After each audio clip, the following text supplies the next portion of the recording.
Provérbios 1 é o texto. Vamos ler.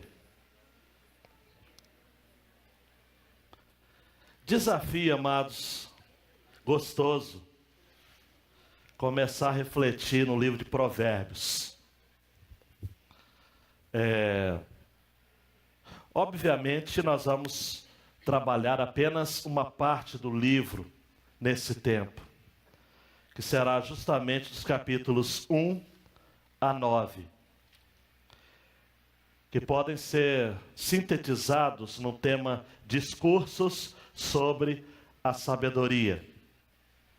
Provérbios 10 até 24 são provérbios que foram compilados a partir de ditos e máximas oralizadas, isto é, os provérbios, antes de serem compilados, escritos, eles passavam de pais para filhos ao longo de, atenção, 250 anos. Do ano 700, ou melhor, antes de Cristo é o contrário, né? 950 a 700 antes de Cristo. No capítulo 25 até o 29, são provérbios que foram encontrados pelos homens servos do rei Ezequias, o meu xará, já no ano 700. Por isso nós temos 950 a 700 antes de Cristo. E Provérbios 30 e 31 é o epílogo do livro. 30 assinado por Agur, que era um homem sábio. Nós não temos muitas informações sobre ele. E por Lemuel, que temos menos informações ainda. Provérbios, nessa primeira parte, pode ter, ou ser considerado, então, em sua grande ideia, a seguinte frase: a sabedoria chama para si, essa é do texto de hoje, chama para si aqueles que desejam viver a vida sob o olhar de Deus. Então, Provérbios de 1 a 9 tem essa frase síntese: a sabedoria chama para si aqueles que desejam viver a vida sob o olhar de Deus. Eu peguei duas falas de dois especialistas, um australiano, o Graeme Goldsworth, que vai dizer no seu livro A Bíblia como Literatura Cristã, mais ou menos nesse sentido, uma citação solta agora, onde ele pega os livros do Antigo Testamento e trabalha o tema como pregar esses livros à luz de Cristo. E ele vai dizer que o livro de Provérbios é caracterizado pela premissa de que, devido ao começo certo, com o temor do Senhor, uma pessoa é capaz de desenvolver uma percepção da ordem criada por meio de observação e instrução, de uma maneira que produz uma vida excelente, uma vida de sabedoria e retidão. Em outras palavras, no livro todo de Provérbios, você vai encontrar essa relação do temor do Senhor, que é o centro do livro, o coração do livro, o texto-chave do livro é Provérbios 1, quando vai estar dizendo justamente no verso 7, o temor do Senhor é o princípio da sabedoria, ou do conhecimento. E a partir desse texto, que será repetido também lá no capítulo 9, versículo 10, encontra-se a essência do livro na proposta de que o sábio, na perspectiva bíblica, não é o inteligente, não é o que tem habilidades naturais, pura e simplesmente, mas é aquele que consegue desenvolver uma percepção da ordem criada no mundo por meio da observação e instrução. Por isso que a outra fala é de John MacArthur, que vai dizer que um provérbio é um princípio sábio declarado em termos concisos e geralmente poéticos. Por que conciso? Para que a gente guarde na memória. Tá ok? Então vamos ao texto. E você certamente, como eu tenho sido, será a partir dessa série levado a questionar se de fato você está vivendo sob o princípio de Deus, sobre o padrão de Deus, e se de fato você tem sido sábio ou sábia na tomada de decisões. Vamos ao texto. Provérbios de Salomão, filho de Davi, rei de Israel. Para conhecer a sabedoria e a instrução, para entender as palavras que dão entendimento, para instruir em sábio procedimento, em retidão, justiça e equidade, para dar prudência aos simples, e conhecimento e bom senso aos jovens. Que os ouçam também o sábio, para que aumente seu conhecimento, e o que entende, para que adquira habilidade. Para compreender provérbios e parábolas, as palavras dos sábios e seus enigmas. O temor do Senhor é o princípio do conhecimento. Os insensatos, porém, desprezam a sabedoria e a instrução. Meu filho, ouve a instrução de teu pai, e não desprezes o ensino da tua mãe, pois serão como uma coroa de graça para a tua cabeça, ou colares para teu pescoço. Meu filho, se os pecadores quiserem te seduzir, não permitas. Se disserem, vem conosco, armemos uma emboscada para matar alguém, fiquemos de tocaia contra o indefeso para nos divertir, vamos engoli-los vivos como a sepultura e inteiros como os que descem à cova. Encontraremos todo tipo de bens preciosos e encheremos nossas casas com despojos. Vem conosco, teremos tudo em comum. Meu filho, não sigas o caminho deles, desvia-te de suas veredas, pois os pés dos pecadores correm para o mal, e eles se apressam a derramar sangue. De fato, não faz sentido estender a rede diante de uma ave que está à espreita. No entanto, os pecadores se põem em emboscadas contra seu próprio sangue e espreitam a própria vida. São assim as veredas de todo aquele que se entrega à cobiça. Ela tira a vida dos que a possuem. A sabedoria grita nas ruas e levanta sua voz nas praças. Clama do alto dos muros e profere suas palavras à entrada das portas e na cidade. Ó insensatos, até quando amareis a insensatez? Até quando os que zombam se alegrarão na zombaria? Até quando os tolos odiarão o conhecimento? Se vos converterdes pela minha repreensão, derramarei sobre vós o meu espírito e vos revelarei as minhas palavras. Mas, porque clamei e recusaste, porque estendi a mão e ninguém deu atenção, mas pelo contrário, desprezastes todo o meu conselho e fizestes pouco caso da minha repreensão, eu também rirei no dia da vossa calamidade, zombarei quando o terror vos sobrevier. Como tempestade, a vossa calamidade passar como redemoinho, quando a aflição e a angústia chegarem, então clamarão a mim, mas eu não responderei. Ansiosamente me buscarão, mas não me encontrarão, porque menosprezaram o conhecimento e rejeitaram o temor do Senhor, não aceitaram o meu conselho e desprezaram toda a minha repreensão. Portanto, comerão do fruto do seu caminho e se fartarão dos seus próprios conselhos, porque o desvio dos tolos os matará e a prosperidade dos loucos os destruirá. Mas quem me der ouvidos viverá seguro e estará tranquilo, sem medo do mal. Abaixa a cabeça, diga a Deus, fala comigo, Deus.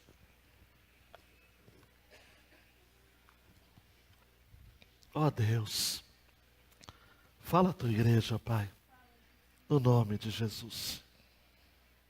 Amém.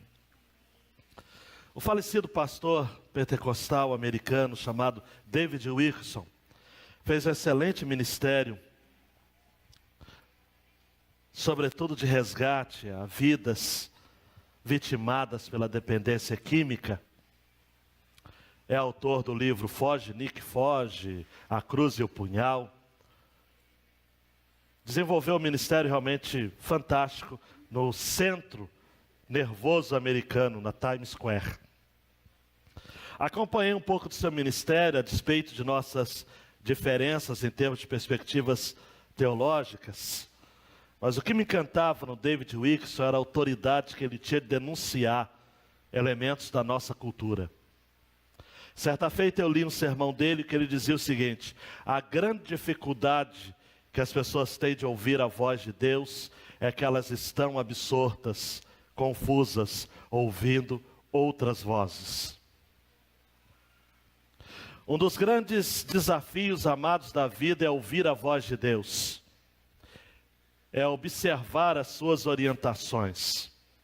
A grande ideia desta passagem, dando um clique, Tuane, é de que só tem uma vida sábia aquele que observa as orientações de Deus para a vida.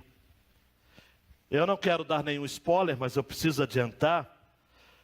A relação entre sabedoria e loucura, sobretudo nessa primeira parte do livro de Provérbios, é tipificada pela mulher imoral, a loucura, e a mulher que de fato procede do Senhor. São duas mulheres, dois destinos, dois caminhos, a sabedoria e a loucura.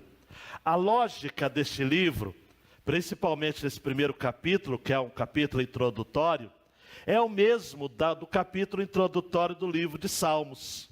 O Salmo 1 também vai falar de dois caminhos, de duas posturas, de dois destinos. Então, para entender, amados, a sabedoria bíblica, eu não quero estar simplificando, mas esclarecendo de que é simples, é seguir o padrão de Deus. Só que para seguir o padrão de Deus, foi necessário então que Salomão, através da percepção, de suas observações, ele que escreveu mais de 3.000 provérbios, apenas 900 foram compilados. O homem que foi chamado nas escrituras como o mais sábio da antiguidade.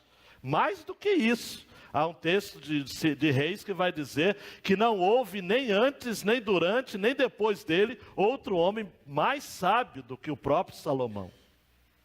E ele, amados, que havia pedido a Deus sabedoria, Deus em sonho lhe disse: o que você tem para me pedir, meu filho? E ele falou: eu quero ter sabedoria.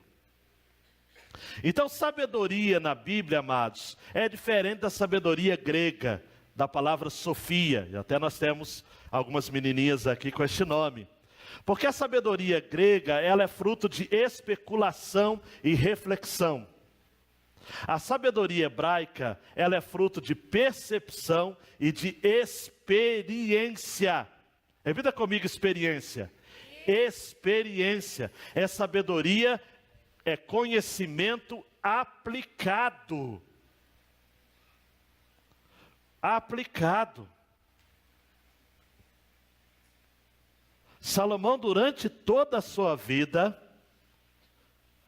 e através deste livro em especial, ele vai estar dando conselhos. Na segunda porção do livro, que são provérbios soltos, a palavrinha que mais vai se repetir é a conjunção mas. Faz uma pesquisa. Não, do Senhor é assim. Mas, quem fizer o contrário é assim, assim, assim. Quem fizer isso, vai ter isso. Quem caminhar assim, vai ter outra coisa. Sempre. A vida, amados, é uma decisão que se toma. Para o bem ou para o mal. Dando clique, Tuane, a primeira porção, então, dos versos 1 a 6, Salomão fala do que é o livro de Provérbios, o propósito do livro. Michael Fox vai dizer que o livro do Provérbios não é somente sobre fazer, é sobre conhecer, conhecimento aplicado. Você não vai encontrar no livro de Provérbios instruções para a vida eterna. Você vai encontrar instruções para a vida presente. Do aqui ó, agora. Provérbios de Salomão, versículo 2. Qual o primeiro propósito do livro de Provérbios? Inspirar reverência e obediência no coração do leitor. Diz assim: para se conhecer, ou para conhecer a sabedoria e a instrução, para entender as palavras que dão entendimento.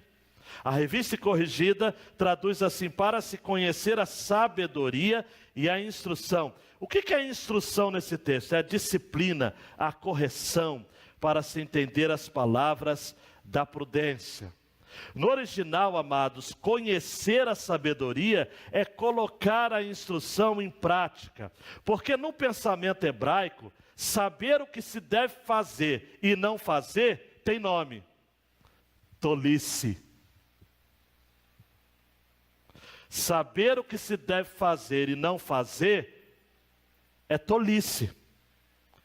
Por isso que o principal objetivo do livro é trazer a verdade de Deus a um foco apropriado, para que a gente olhe a vida com os olhos de Deus, do seu ponto de vista eterno e onisciente. Só que mais do que contemplação, que a gente se amolde, que a gente decida viver em conformidade com aquilo que Deus orienta.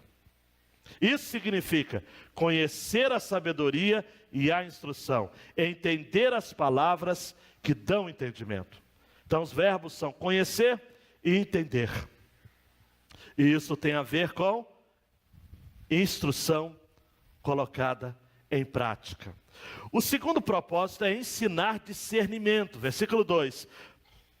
Ou melhor, versículo 2, a parte final, né? Para entender as palavras que dão entendimento, tem a ver com para entender as palavras da prudência. Entender aqui, esse segundo verbo, ainda no verso 2, significa discernir, separar, tornar as coisas distintas. Hoje na escola dominical nós falamos um pouco sobre o discernimento. Uma mente com discernimento é aquela que tem a capacidade de pensar crítica, distinguindo a verdade do erro e prevendo as prováveis consequências de qualquer escolha. Não se trata, amados, de um pensar livre, porque não existe pensamento livre, assim como não existe amor livre. Todo amor só é amor porque ele prende a quem se ama com quem é amado. Pensamento também não pode ser livre. Ouvindo Jonas Madureira essa semana, numa transmissão online, não existe pensar fora da caixa. Existe pensar em outra caixa. Uma caixa maior, uma caixa menor, uma caixa redonda, uma caixa quadrada. Ninguém pensa fora da caixa. O grande problema, amados, da sociedade hoje, que é uma sociedade secularista, é que é uma sociedade que tem ódio ao cristianismo, porque o cristianismo está nas bases da sociedade ocidental. Então hoje virou clichê, moda, criticar o cristianismo. A pessoa dá um boom na sua carreira acadêmica quando começa a questionar valores cristãos. Mas nós, enquanto sábios, atenção universitários, precisamos discernir aquilo que de fato querem colocar na nossa cabeça. Aquilo que querem que pensemos, ou em outras palavras, para usar a mesma ilustração do Jonas, qual caixinha eles querem nos propor. E cabe então termos esse discernimento. Qual é a ideologia que domina? E quando eu falo ideologia dominante, eu não falo ideologia da maior parte das pessoas, mas ideologia de quem detém o poder. Quem dita a moda. Quem dita as artes. Os filmes que estão em cartaz. Ou você acha que esse filme Guerra Infinita é apenas um filme legal, de ação? Há uma filosofia por detrás ali, o tempo todo o tempo. E você precisa estar no cinema, não apenas paturrando de pipoca, derramando e dizendo, ah, que legal. Há uma filosofia, reflita. Crer também é pensar, diria John Stott. Você precisa ser inteligente. Há uma filosofia. A filosofia, justamente, daquilo que nós chamamos em academia de nihilismo. A morte da razão. A morte do sentido. A morte do bem.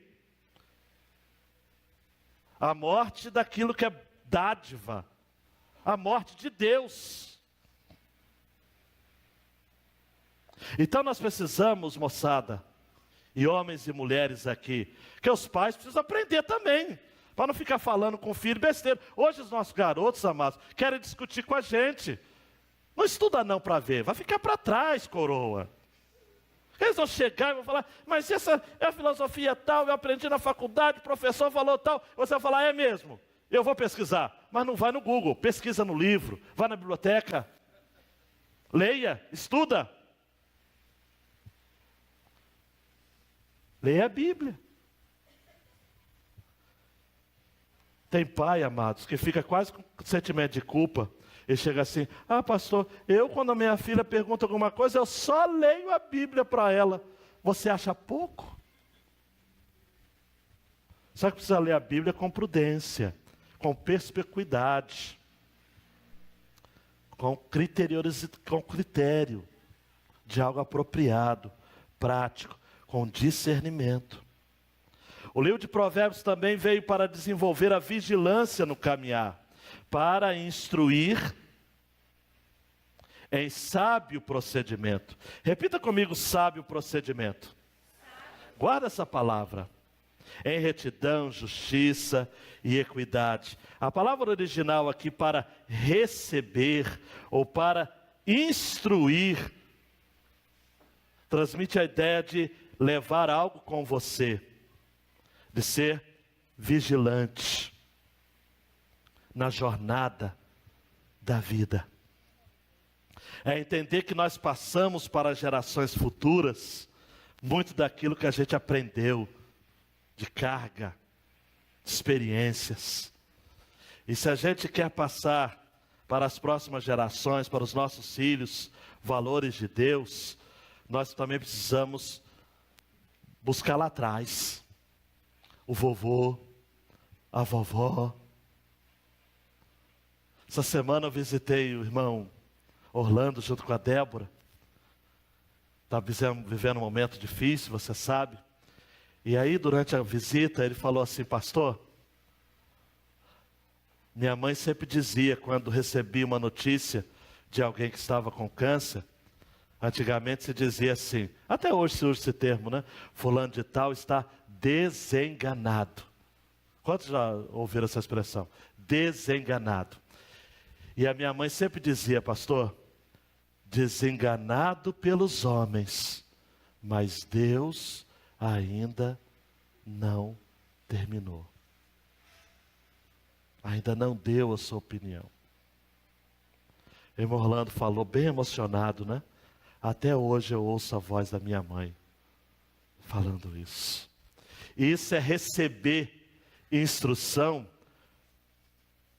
para ensinar, para instruir. Essa ideia de que você, quando ensina, você está ensinando algo que está dentro de você, algo que diz respeito à sua história.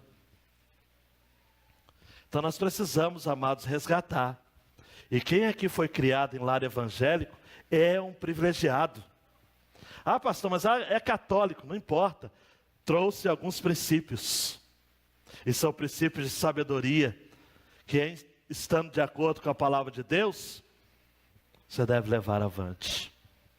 Também, esse livro foi escrito para estabelecer sensatez e propósito na vida. Versículo 4 vai dizer, para dar prudência aos simples e conhecimento e bom senso a quem? Aos jovens. Porque, gente, os simples e os jovens, em todo o livro de Provérbios, são aqueles que não têm experiência na vida. São como trabalhadores sem ferramentas ou guerreiros sem armas. Os nossos jovens, amados, são assim. Eles podem não admitir, mas eles não têm bagagem para a vida. E quanto mais cedo eles reconhecerem que quem não ouve conselho, ouve coitado, vai quebrar a cara. Então tudo que a gente vai fazer nesse mês da família é para dar instrução àquele que é simples, e a palavra simples aqui no original é aquele que não tem base para viver. E para os jovens. Os jovens, amados, eles são fortes, são briosos, são vibrantes. Mas não tem experiência, não tem bagagem, não tem mochila. E entra na universidade cada vez mais cedo. O sujeito entrando na universidade com 17 anos, que experiência de vida! Tem alguém com 17 anos, precisa ser instruído na palavra de Deus. Precisa. Aí jovem de 18, 19 anos chega para a gente, que já passamos aí dos 40, eu um pouquinho mais dos 40, assim, os tempos mudaram. Mudaram nada, mundo é mundo do mesmo jeito. E a gente precisa ter humildade para aprender. E por fim, a sabedoria no versículo 6 é para dar vivacidade mental. Diz assim: para compreender provérbios e parábolas, as palavras dos sábios e seus enigmas. Ou, em outra versão, revista corrigida, adivinhações.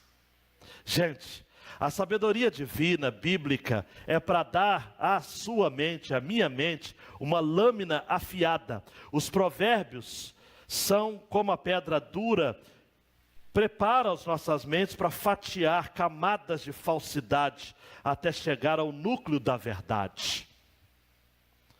Então nós vamos ver ao longo dessa série de mensagens em provérbios, muitos cortes. Isso vai doer, isso vai mexer com a sua cosmovisão, vai mexer com as suas ideologias, vai mexer com os seus valores. Você vai chegar e vai dizer: pastor, eu aprendi isso a vida toda, está errado. Tá, mas por quê? Porque a Bíblia está dizendo que está.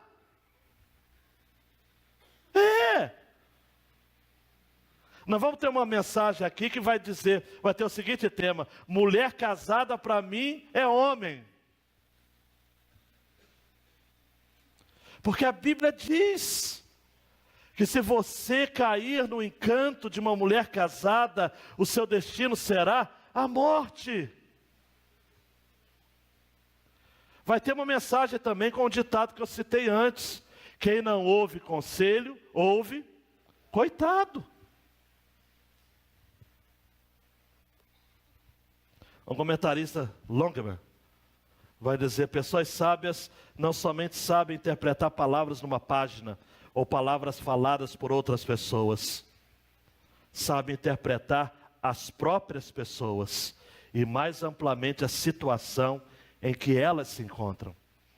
Olha para mim, sabedoria para ler um artigo e saber o que se interpreta, por mais que no ensino brasileiro, eu acredito, Dani, que 10% dos estudantes sabem interpretar um texto, mas a sabedoria é mais do que interpretar um texto.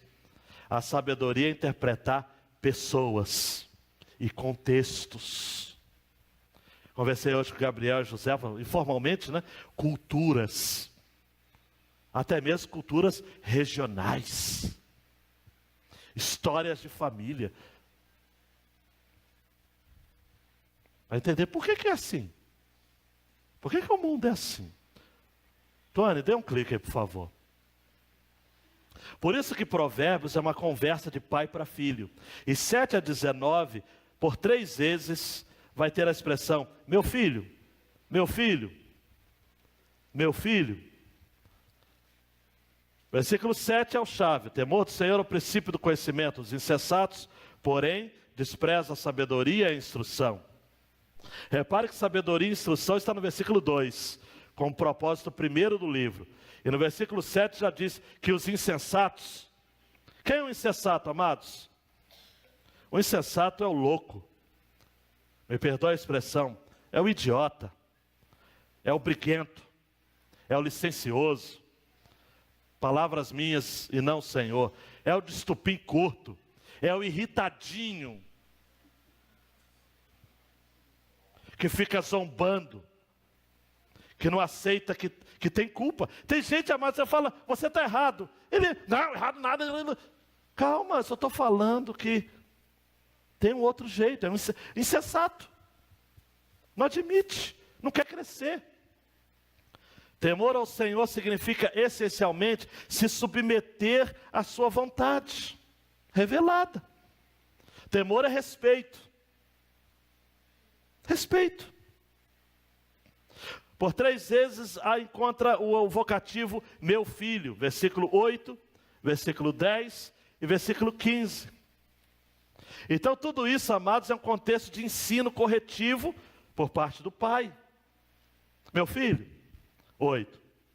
Ouve a instrução de teu pai. E não despreze o ensino de tua mãe. No grego, o verbo, quando há o texto ali, obedecer a vossos pais, em Colossenses 3, o verbo obedecer, no grego, tem a mesma raiz do verbo ouvir. Curioso, né? Ouvir. Ouve a instrução de teu pai e não desprezes o ensino de tua mãe. E a palavra ensino aqui no original ainda mais forte, é Torá. Ouve o ensino, a orientação da sua mãe.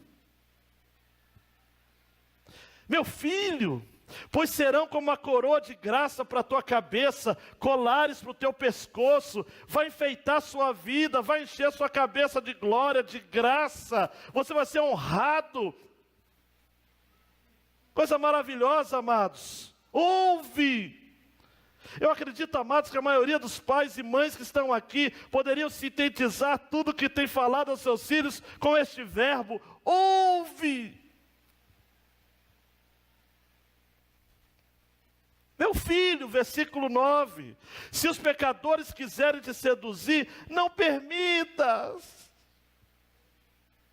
Se disserem, vem conosco, armemos uma emboscada para matar alguém, fiquemos de tocar contra o indefeso para nos divertir, vamos engolir os vivos como a sepultura, inteiros como os que descem a cova, vamos no barzinho sexta-feira, encontraremos todo tipo de bens preciosos, aquela menina que está querendo sair com você, encheremos nossas casas com despojo, dinheiro alheio, vem conosco, vem.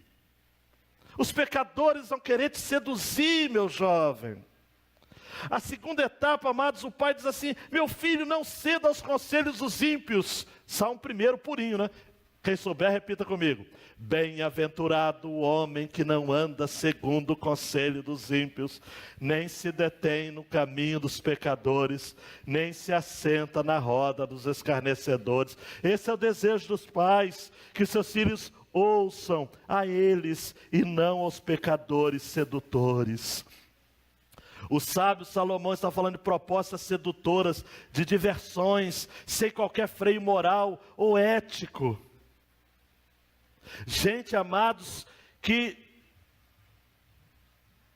propõe diversão, pura e simplesmente. E ainda, preste atenção, faz com que esse convite seja feito de tal modo intenso, que faz com que a pessoa a ser convidada pense que se ela não fizer, ela não vai poder ser feliz nunca. Porque olha para mim, o pecado não vai te seduzir com coisas feias. Essa história de colocar foto de gente doente nas caixas de cigarro, isso não vai diminuir, não diminui nunca. A lei seca nos Estados Unidos é o período que mais se vendeu bebida. Falar que não pode, não adianta. Você não sabe? Você está numa festa, você está ali, você olha de um lado e fala, cara, o que eu estou fazendo aqui? Uma música estranha pra caramba. Titum, titum, titum, titum, titum, titum, titum, titum, titum, titum. Tudo caro, você não tem dinheiro, não tem nem onde cair morto. Mas está ali. Aí de vez em quando passa uma água, compra uma água. Aí, titum, titum, titum, titum, titum.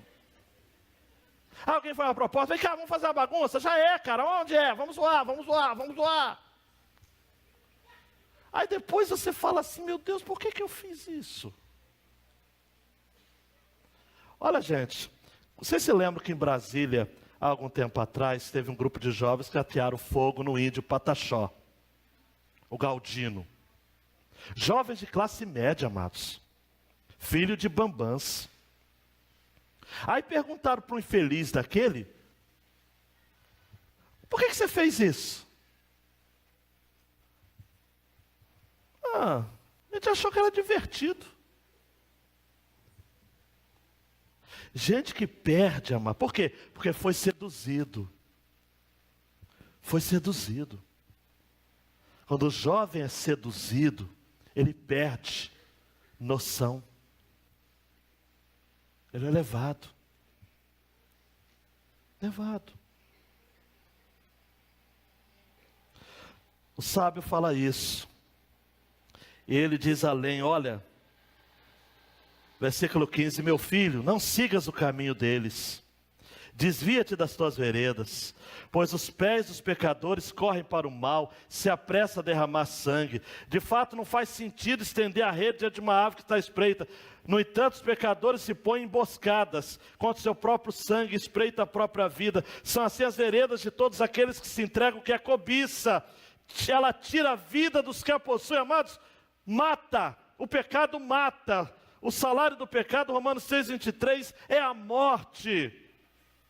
Provérbios 28, 26 vai dizer, o que confia no seu próprio coração é insensato, mas o que anda em sabedoria será salvo. Mata.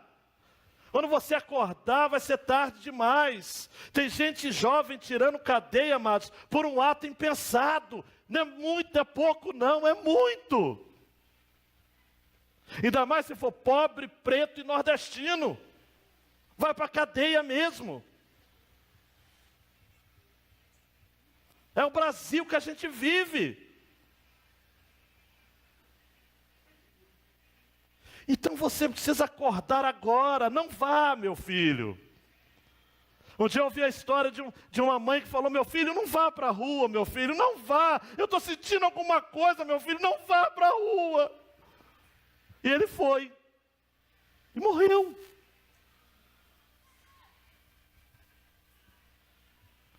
Jovem, você que está aqui, está me ouvindo na internet, não vá.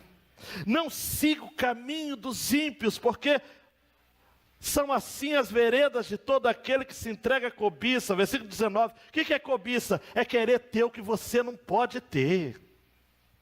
É achar que o pessoal que está pagando hoje para você, amanhã vai colher a conta, vai cobrar a conta. Você só tem amigos no mundo enquanto você tem alguma coisa para oferecer para eles. Quando você ficar doente, ninguém vai te ajudar. Quando você ficar deprê na fossa, ninguém vai te ajudar. O mundo não dá nada para ninguém. Não dá, jovenzinho. Não, eu sou bonito, eu sou o cara. Ela gosta de... Não dá. Fim é a morte. E para terminar a última porção, versos 20 a 33, o clamor da sabedoria. Me busquem. A sabedoria no livro de Provérbios, ela é personificada. E eu sigo a ideia de John MacArthur, do Hernandes Dias Lopes, de que a personificação da sabedoria aqui é o próprio Jesus.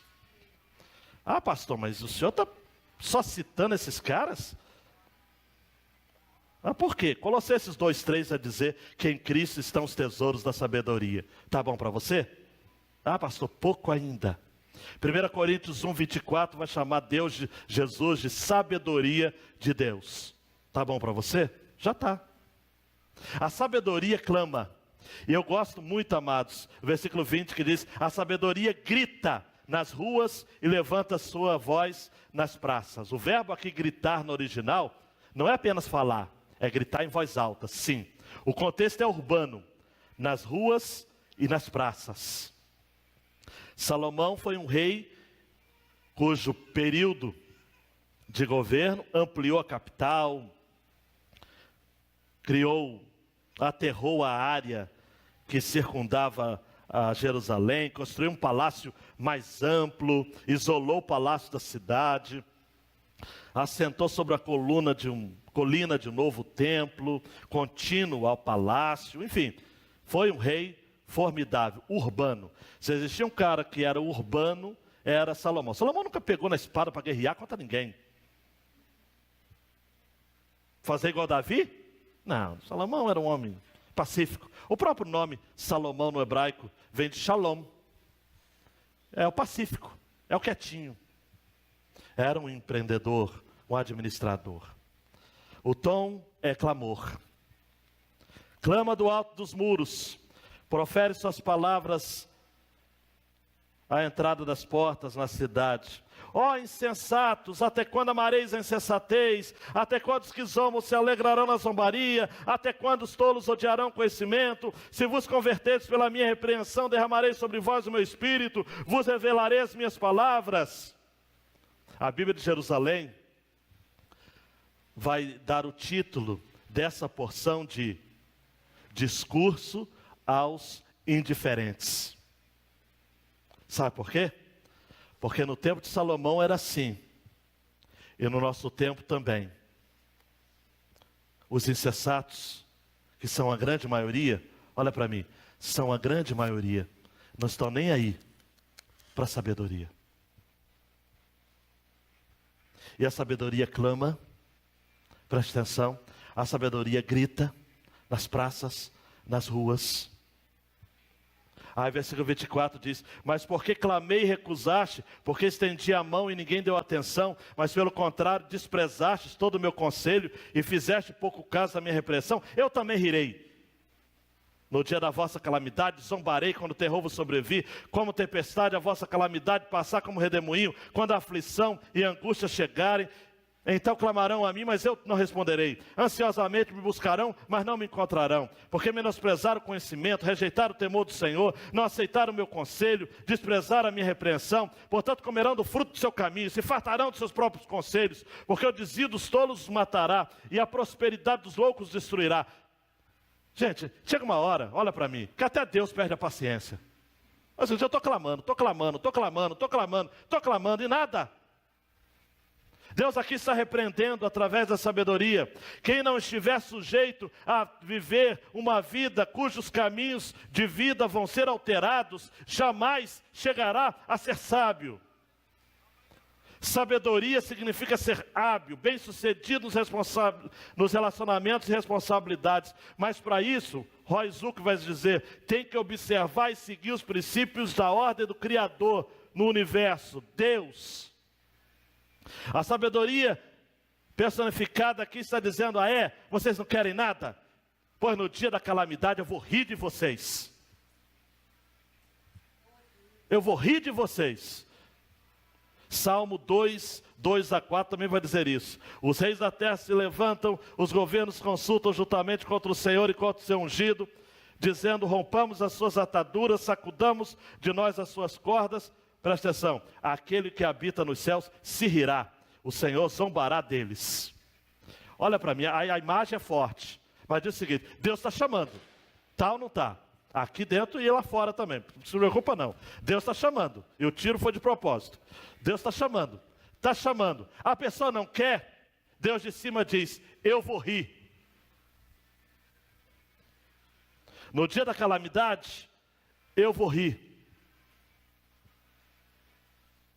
Por quê? Porque vocês não me buscaram. E vai chegar um tempo, amados, e não está longe, em que ansiosamente me buscarão, mas não me encontrarão. Diga misericórdia. Amós 8:11 diz assim, eis que vem dias, diz o Senhor Deus, em que enviarei fome sobre a terra, não fome de pão nem sede de água, mas de ouvir as palavras do Senhor. E Provérbios 8:17 vai dizer, eu amo os que me amam, e os que cedo me buscarem, me acharão. Mas os tolos os insensatos, os indiferentes. Jesus vai falar, o evangelista Mateus vai registrar, é o caminho largo, cara. Vai morrer. Vai para o inferno.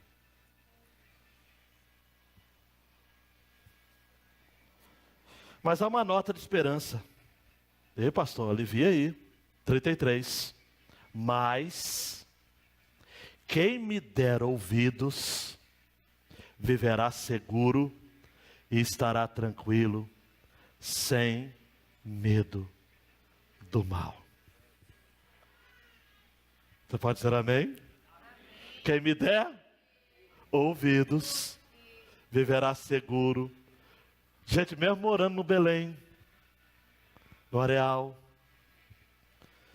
Manguinho, na UFRJ, na UF, trabalhando no centro da cidade, em meio a todas as pressões deste mundo caído, assistindo TV Globo, Deus vai preservar aqueles que são seus, porque quem me der ouvidos, repita comigo, quem me der ouvidos, viverá seguro e estará tranquilo, sem medo do mal. É. Por isso que Apocalipse, Jesus vai dizer, quem tem ouvidos, o que o Espírito diz. Gente, eu disse isso aqui há algum tempo, e causou assim um certo... Eu falei o seguinte, eu me sinto às vezes pregando para estátuas. Mas é verdade. E tem gente aqui que não quer ouvir. Tem gente aqui que está obrigado, porque o pai veio, a mãe veio. Não tem nenhuma atividade domingo à noite em Angra dos Reis, uma cidade pobre, uma cidade miserável. Não tem vida social. Então vir aqui é legal. Por isso que você se distrai com facilidade. Mas a palavra de Deus diz, amados, que quem me der ouvidos, Jesus está falando, Jesus é a personificação da sabedoria.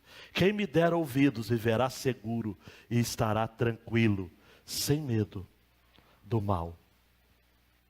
E Jesus está aqui, aquele que em Mateus 12:42 diz, eis que está aqui quem é maior do que Salomão. Leva para casa algumas aplicações, Tuane, vamos lá? Primeiro, só é sábio aquele que se preocupa com o olhar de Deus em toda a sua conduta de vida. É aquele que sabe que os olhos do Senhor estão sobre todos. Provérbios 15:3. Os olhos do Senhor estão em todo lugar, contemplando os maus e os bons. Olhe para mim, só é sábio aquele que se preocupa com o olhar de Deus. Há algum tempo atrás eu falei com uma menininha aqui da igreja, menininha modo de dizer, já é uma jovem, mas falei o seguinte, olha, importe-se com o olhar de Deus. Deus está vendo. Deus está vendo.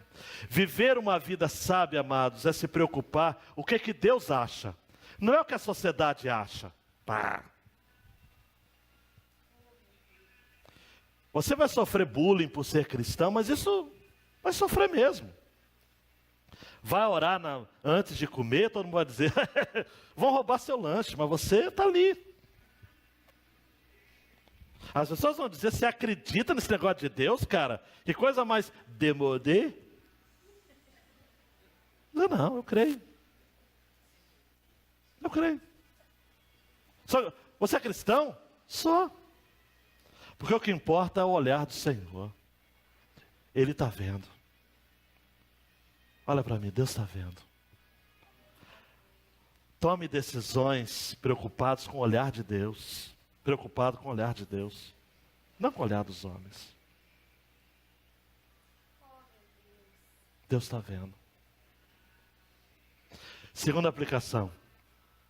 Deus nos deu um pai e uma mãe para serem seus representantes na nossa vida. Quem não observa com honra o que eles ensinam, jamais terá uma vida de qualidade. aqui na terra. É uma frase longa, mas eu falei, tem que resumir, mas eu falei, vou resumir coisíssima nenhuma não, tá boa a frase. Deus nos deu pai e mãe, atenção aqui, são representantes de Deus na nossa vida. Ah, pastor, mas você conhece o meu pai? Não conheço, mas você teve um pai que mereceu. Sim, cada soco que você levou, merecido, merecido. Pai e mãe, representante de Deus na sua vida, e tem que honrar. E quem não observa com honra o que eles ensinam, jamais terá uma vida de qualidade aqui na terra. É bíblico, amados. Eu vou recitar, como você já sabe. Até recita comigo. Efésios 6, 2 e 3. Honra teu pai e a tua mãe, que é o primeiro mandamento com promessa, para que te vá bem e vivas muito tempo sobre a terra. Não dá, amados, se existe uma coisa que não vai mudar nunca é isso. Papai e mamãe são miniaturas, representantes, fotocópias, arquétipos, ou que palavra você quiser usar que é bonitinha, de Deus para a gente. Tem que honrar, tem que observar. Meu filho, por 3 vezes, Salomão, nós não sabemos, John MacArthur fala que ele escreveu isso para um filho dele mesmo, não sei. Para mim é um estilo de linguagem, tá? Meu filho, mas durante esse mês da família, chama seu filho, homem. Chama sua filha, mulher. Bate um papo. Pergunte aí. Conversa. O problema da família de hoje é que ninguém conversa mais. Tem televisão, né? Netflix. Celular. Hoje você vai no restaurante, a família está lá. No celular. Se conversa. Uma lástima. Mais uma aplicação, gente. Toma nota. O temor ao Senhor deve ser a preocupação máxima da nossa vida, superando em muitos outros temores. Quem atenta para isso está edificando sua casa sobre a... As mulheres fizeram a representação aqui, não vou ficar repetindo. Temor ao Senhor é a base da família. Presta atenção aqui que eu vou falar, olha para mim. Olha, pode faltar arroz e feijão na sua casa, é difícil. Pode faltar roupa nova. Tem gente que fala assim, olha, eu estou tantos anos, esse ano eu não comprei roupa ainda. Nós já estamos só em maio, a pessoa queria ter comprado roupa. Mas segura a onda aí, pode faltar roupa. Nova, obviamente. Apesar que está faltando roupa em algumas mulheres aí, mas isso é outra história. Não pode faltar temor ao Senhor. Não pode faltar temor ao Senhor. Mais uma aplicação. Não há nada no mundo que seja bom para você. Pare de se iludir achando que o amor que as pessoas iníquas dizem ter por você é realidade. Sabe por quê? Amor lá fora é ilusão. É ilusão. Ninguém ama lá fora. O ímpio não ama. Você acha que o ímpio ama? O amor vem de Deus, não é isso? O amor vem de Deus porque Deus é amor. O ímpio não quer nada com Deus. Vai amar? O que o ímpio tem? O ímpio tem afeições desordenadas. O ímpio só ama quem o ama e o faz por carnalidade. Só pode dizer eu amo quem conhece a Deus. Então hoje eu vejo uns bestinhas aí, conhecem hoje, amanhã já estou dizendo eu te amo, com a boca cheia. Ama nada, cara pálida. Ama nada. Amor não é um chiclete, não é um doce. Amor é um sentimento construído com a prática. Não é, Ricardo? Não é, Rosiane? Se amam desde o Morro do Pérez. Tem uma história de vida, de amor. É.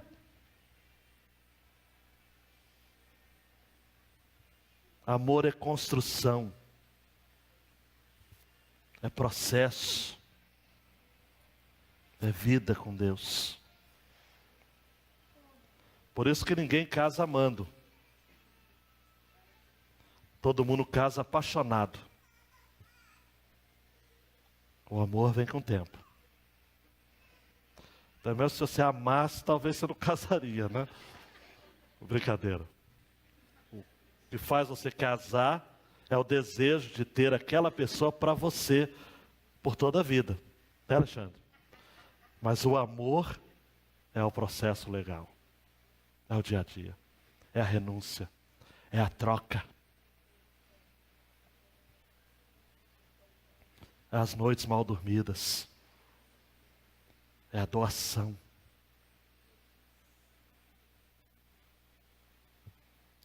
Por fim, esse mês da família vai ser bom, hein? Última. Eu tenho que terminar. Há quem deseje uma vida tranquila, mas jamais obedece aos princípios de sabedoria encarnados por Jesus. Que desilusão. Mateus Henry. O próprio Cristo é sabedoria. É sabedorias. Pois nele estão escondidos todos os tesouros da sabedoria e da ciência. Ele é o centro de toda a revelação divina. Não somente a sabedoria essencial, mas a palavra eterna, por cujo intermédio Deus fala conosco. E a quem ele entregou todo o juízo. Jesus Cristo é, portanto, quem aqui faz a solicitação aos pecadores e também os julga. Ele é o Pai da sabedoria, e alguns entendem que ele é a própria sabedoria. Quer ver um exemplo disso no Novo Testamento? Lucas 7, 34 e 35. Veio o Filho do Homem, que come e bebe, e dizeis: eis um homem comilão e bebedor de vinho, amigo dos publicanos e pecadores. Mas a sabedoria é justificada por todos os seus filhos. Sabedoria, conhecimento aplicado à prática. Para terminar, eu quero contar uma história de um testemunho de alguém que diz o seguinte: quando eu tinha 6 anos, entrei para a escola, e como não tinha feito primário, a diretora disse que eu estaria em experiência, porque só faria 7 anos na metade do ano seguinte. A escola, diz essa pessoa, ficava umas 6 quadras da casa. E ela estava acostumada então a andar por aí, até a mercearia, comprar bala, brincar na pracinha. Mas no primeiro dia sentiu medo dessa nova situação. E a mãe então, vendo a apreensão, fez questão de levar a coitada da criança. No caminho, a criança perguntou: a professora é brava? E a resposta da mãe, sempre a mãe, né? Diz que marcou a vida daquela criança por toda a vida escolar até a formatura na universidade. A mãe daquela criança era uma mulher como a minha mãe, por exemplo, que só até 4ª série, uma mulher de pouco estudo, mas muito sábia. E aquela mulher disse assim: filha, vai depender de você, se a professora vai ser boa ou ruim.